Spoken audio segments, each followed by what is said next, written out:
Zero Hedge ran a story that most people will never see or really understand. Zero Hedge reported that the Russians have sold off half their US Treasury bonds over the past year. China has been dumping their dollar holdings too, but still have over $1 trillion left.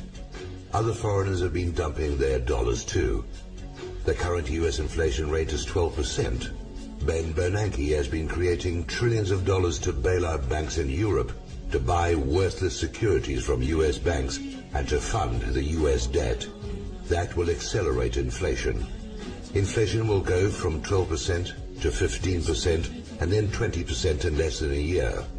The media will no longer be able to repeat the lie that the inflation rate is only 3.5%.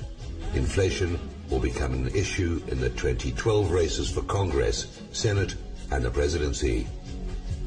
Accelerating inflation will force people overseas to dump any dollars they receive for selling American food, clothes, electronics, cars, oil, and other raw materials as soon as the transaction is completed. This phenomenon is called an increase in the velocity of money. It is a sign your economy is transitioning from an inconveniently high rate of inflation to hyperinflation. The US dollar is an international reserve currency, which means that if France wants to buy food from Brazil, they will likely have to use the US dollar to make that transaction. In colonial America, the colonists had to earn British pounds or gold to buy something from overseas. Michael Hudson, in his book Super Imperialism, described how the US was funding its wars by inflating the supply of currency used to settle trade. Since World War II, we have been getting real goods like cars and clothes from foreigners in exchange for increasingly worthless paper. When Hudson explained this to the Pentagon, a general said, "Wow, we are ripping people off."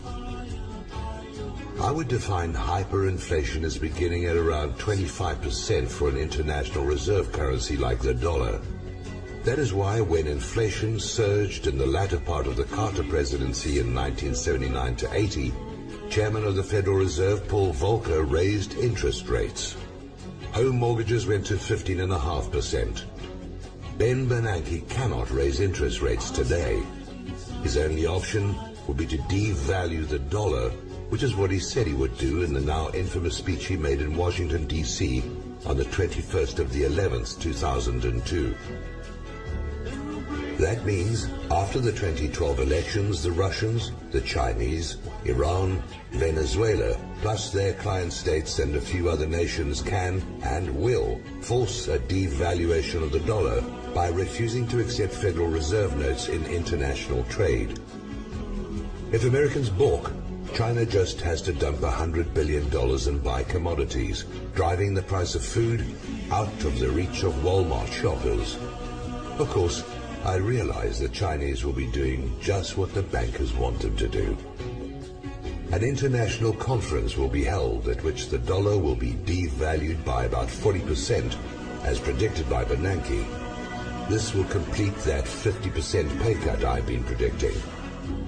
The Chinese will have dumped most of their dollars before the conference so that their economy will not be harmed by a dollar devaluation.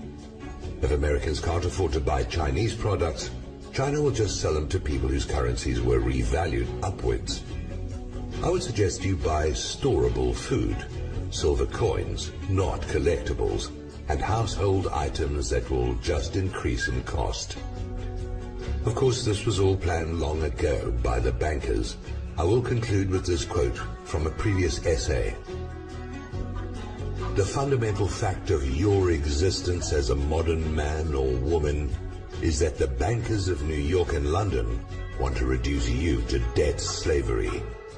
Accept that fact and move on to the solution. That is their plan for you. What is your plan for them?